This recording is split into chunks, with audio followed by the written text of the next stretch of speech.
Hey everybody, I am back today. We are going to create a beautiful layout for Brutus Monroe. I am going to show you how to use these amazing butterfly stickers.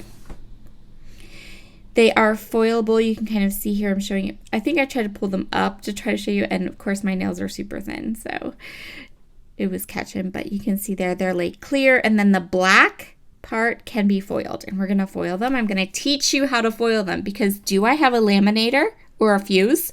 No. So I am going to start off though by making a gigantic mess.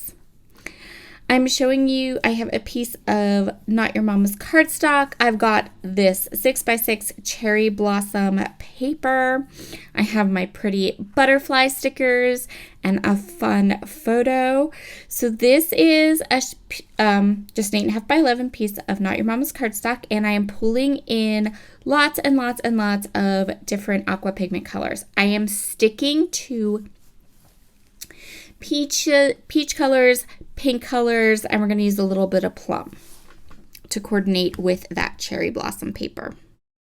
Different colors that I'm using today in aqua pigments will be linked in the description box below, and I am basically going to be making a huge mess, which is my favorite thing to do when it comes to mixed media. So I'm going to cover this entire piece of 8.5 by 11 cardstock with aqua pigments. I'm going to use some pearl. I'm going to use some coral. I'm going to use some, I'm trying to think what other colors I use. The new creamy orange. Lots of colors. And you can see here, I chose colors that would mix together so I could just mix and play and paint and splatter and do all of those fun things. I am going to cut this paper up. So I don't need to be careful with this. I don't need to kind of come up with a design. I can literally just throw these beautiful colors onto the paper. So this is just like mad scientist time in my craft room right now. Some of these panels I'm going to create will end up on my finished scrapbook layout, but I still have a lot of this left over so we can play again. Look at that plum. It was so dark. And did you see how it like exploded across my glass mat?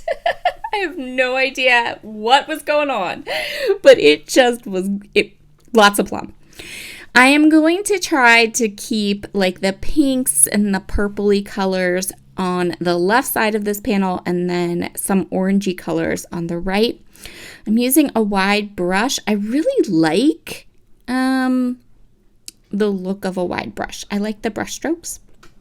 I also like lots of splatter. You guys, seriously, this is pure play for me. Some of this, you see, like I made a huge mess. This is like mad scientist time in my craft room. Ready to switch colors?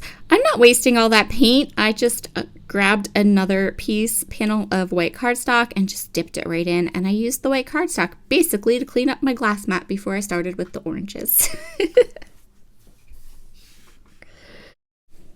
And then on the other side of this 8.5 by 11 panel, we're going to do orange. So I have some creamy orange, the new one that I love. I have a little bit of white. I have a little bit of the pearl. We're going to actually like coat the entire top of this with pearl in a little bit. Let's see what else I have. I think that was it. I think I had like a yellow, orange. I don't have a lot of oranges in aqua pigments. I actually just ordered peach and a couple other orangey ones because when I did this project, I realized how few kind of orangey tones that I have and I want more. I'm going to add, I think that was red or pink. It was pink, I think, because I didn't pull the red out, and I'm using it to kind of warm up and just mixing and playing and figuring out what I like. And if I do something I don't like, then I'll just water it down and sweep it away, because that is the beauty of watercolors. Okay, so this is creamy orange, a little bit of yellow, coral, and white. And it's going to make a gorgeous color. This was so cool. I loved this. Literally, I'm just playing here. So I'm just going to swirl it all around, mix it all up on my mat here. And I don't remember if I put any of it on this panel or if I just dipped. I think I splattered with it, and then I grabbed some some white cardstock and like dipped it in. I just wanted to see what it would do. I was super curious. I wanted to know, would I get a cool color? Would I get a not cool color? I'm also just splattering this panel with some white, or not with some white, with some water to get little droplets. I'm going to pull away, see what that does. Oh, that did something fun. Okay, what next? What can I do now? And I'm going to clean my glass mat with those pretty things. And see, look, totally cool that I did that. I just took my finger and smooshed it up. I'm going to set that one aside. And I'm going to there is, throughout this process, I was adding pearl. I was adding white, but then I was also adding pearl to this watercolored mess. And so that is going to give me, all these panels have a bit of sparkle to them, which is cool. Okay, so set all those pretty panels aside to dry, and let's work with this die set. So this is the Bottled Blooms die set. It was the die of the month for March. I have lots of cardstock, some vellum. I have the die. I'm going to go ahead and cut all of these pieces out and then show you how to put them together. And we're going to make a nice, really full jar embellishment for our scrapbook page. And while I am voicing over this video, I will tell you that this Bottled Blooms die set is still available over at Brutus Monroe. It is still in stock. So I've cut the jar from vellum. I have used all of those pretty solid. I did all of my die cutting with just a collection of solid colored cardstock. I could have actually used those panels that I made to die cut with, and that would be beautiful. And in fact, it may be, since I still have a lot of that paper left, it may be that you will see me use those die cut these pretty flowers from that panel. We'll see how it goes. For now, I went ahead and I'm just going to create a little jar. I cut the lid from some silver mirror cardstock, and I'm going to fill it with all of these tulips. They look like tulips to me. I think that's what they're supposed to be. They're just maybe different kinds of tulips. So I'm going to start with the stems, and I'm going to, you saw me attach I attached the string to the front of the mason jar. Then I'm going to go ahead and put the stems and attach the stems to the back of the mason jar right where that glue is, right? So now the glue won't show through, but it will hold on to my stems. Once I have the stems in place, I am going to go ahead and take a piece of double-sided tape. Now this is teeny thin double-sided tape. This is 1/16 width of the clear like Terra tape, right? So it's really skinny and it's going to fit right over those stems, and it's going to hold them tight and into place so I can keep working before the glue's dry. Then I'm going to go ahead and I'm going to flip my jar over, and I'm going to attach the little flowers to the tops of all the stems. This got a little tricky because I was using wet glue and the wet glue wanted to stick to my glass mat, but I just used a teeny tiny little bit and attached all of the tulips to the top of their stems. And then the last bit of this die cut that or the last little bit of my little mason jar I want to use is the leaves. So I am going to go ahead and attach them. Some of them are going to get attached in the back. Maybe all of them did, I can't remember. But I think there were also some that ended up getting attached so that they kind of hung over the front of the mason jar, which was super cute too. So now I'm just gonna go in and attach them. This did take a little bit of kind of moving them around, deciding, how I wanted them to be, where I wanted them to go. And also being careful that they didn't come out of the edges of the vellum jar, because then that would not have looked nice at all. So I forgot I did this. So I pulled the back of the tear tape off and then attached them from the back. That's what I did. And I attached them to the tear tape so they were sticky. They were going to stay where I wanted them to, because I was having trouble with the glue. Like, it wasn't sticking fast enough to be able to hold on to the leaf. And I was impatient. I didn't want to wait for it to. I didn't want to hold it there and wait for it. And then I remembered the tear tape on the back. So there is our little bottled blooms all ready to go. How cute is this for spring? I think it's adorable.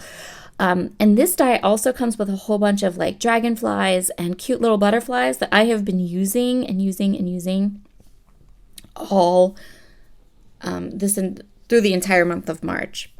So I made myself a little shaker pocket here that you can see with some sequins from Spiegel Mom Scraps. And there is our photo, which is my forsythias blooming. My forsythias are the first thing that blooms every spring. And they bloom, if you ask me, a little too early, because like it's snowing today. Like, it's snowing right now, but my forsythias bloomed. So the next product I'm using here is the Cherry Blossom 6x6 paper pad. Love this paper pad. It's so beautiful. It's just gorgeous. It's so gorgeous.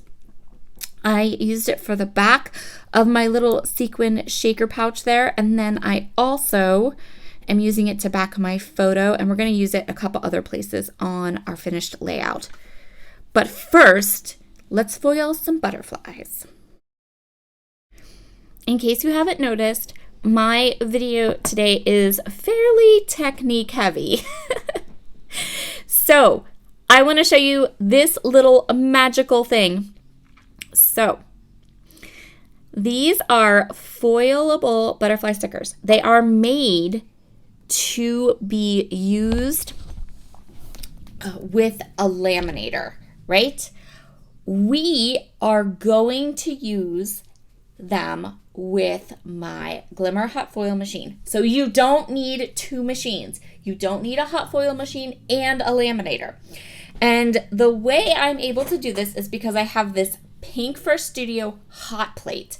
This thing, it is like, if you have a Glimmer machine, buy one of these, because it will expand your ability to do so much more with your Glimmer machine. So I have my Pink for Studio hot plate, solid plate on the Glimmer machine. I have it heating up. For foil, you want to make sure you are not using hot foil. You want to use the regular laminator foil. That's the key. The key is the Pink for Studio hot plate and regular laminator foil. Okay? Then you're going to use your Glimmer machine just the way you would with any kind of hot plate. So you're going to get that hot plate nice and hot. Then when the green light goes on telling you it's ready, you're going to take your sticker and your foil, and you're going to go ahead and put them right onto the foil plate, the solid plate. A little button, let it count itself down, put it through your die cut machine as you do with any kind of hot foil. And then you guys, check this out. Ta-da! You don't need a laminator. This makes me so happy because I have a craft room that is small, and you know, they make all these cute little toner, you know, like these toner butterflies, and I'm so excited. I love it. Love, love, love. I did an entire page of those, like one whole sheet of those foilable butterfly stickers from Brutus Monroe. And so now I have these gorgeous stickers that I can use on my layout. Now let's take all of these techniques, all of these things we've made, and pull them all together onto a layout. I'm starting by trimming down one of these 6x6 papers, and I am trimming them down into 2-inch strips. So these are 2x6-inch strips. I'm showing you here all those beautiful panels that we made, and I'm going to use this one. Now this was actually one of the ones that I did where I just was picking up what was left over on my glass mat, but it turned out really pretty and sparkly, and I really liked it. And there's the other piece. And I'm going to go ahead and choose 2 of my foiled butterfly stickers. And I'm going to put them down on top of this painted panel, these painted panels we made. I'm using a Teflon bone folder to kind of burnish it and make sure that that sticker is sticking really, really good. And then I'm going to fussy cut it out. And I did 2 butterflies like this. No, I'm wrong. I did 3 butterflies like this. But this turned out really cool too because you have that pretty color behind them. And I didn't have any trouble with them lifting up. I thought for sure I might because, you know, stickers and mixed media don't really go together well. But because I burnished them real good, I think that's what made it work really well. So my idea is to go ahead and put my title for my layout on top of that shaker sequin panel that I made. And then I have my photo, and then I also have this little bottle bloom.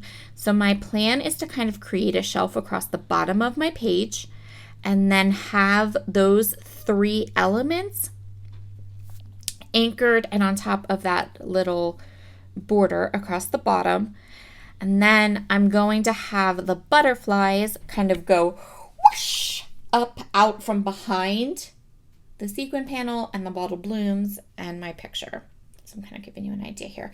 Now, as I start to play with this, I decide that we need something on our background. Remember, and also during the month of April, I am really focusing on how we can kind of make our backgrounds really kind of inclusive into our layouts, whether our background is a white cardstock background, whether it is a pattern paper, how we can kind of use those types of backgrounds, some fun tips and techniques. So I decided that my butterflies needed to be flying off into the sky. So really simple what I'm going to do, but it is going to add so much to the layout. I'm just taking some tumbled glass Distress Oxide ink, and I am just going to add some color across the top of the page. If it looks blotchy, that is totally fine because as it soaks into the paper, it will even out and it will kind of spread out, dry back a little bit. So this is like super messy and quick, right? Just some tumbled glass Distress Oxide ink, a blending brush, no other colors, just that's all it needs. And then once I was happy with that ink blending across that little bit of the top, I'm going to go ahead and get this little shelf down. In addition to the pattern paper, I'm also putting some of that aqua pigment paper across the bottom too for some extra shine and color. And because I know I have that paper behind my butterfly stickers too, so I want to make sure it kind of repeats and is well incorporated into my design. So now I'm going to go ahead and put that bottled blooms down. I'm going to pop it right between my photo and the sequin panel, and the sequin panel is going to get my title, so it's where I'm going to put my title in just a minute. So I'm just using little bits of glue, and then I'm going to go ahead and get the bottled blooms into place. And now I'm going to go ahead and start to lay down all of the butterflies. So I have the ones that I backed with the paper, and I also have lots of clear ones, and I'm kind of just filling up that area above my photo. And when I had them come over the page, I didn't cut them, I just bended them back down, and that worked just fine. So I'm just deciding where I want the flowers, or not the flowers, the butterflies to go. And I think this turned out really, really cute. I really like this. It was super tempting to me to put them all up at the top, but I don't think I did. I think I actually have one or two hanging out here on my desk still. I am going to kind of overlap some of them and fill in a little bit of that top area of my layout. Then I'm going to go ahead and scatter some of the sequins that I used in the sequin pouch. I'm going to scatter them up above and find and kind of incorporate them again. Again, the idea being that if I've used an element one place on my layout, I want to try to use it a second place to really incorporate it in. So since we have those sequins in that little pouch, I want to go ahead and add some sequins up among my butterflies to kind of reinforce them and add more of those sequins to the layout. Next, I'm going to grab these letter stickers from my stash and spell out my title. These are gold foiled stickers, so they worked perfectly with all the butterflies.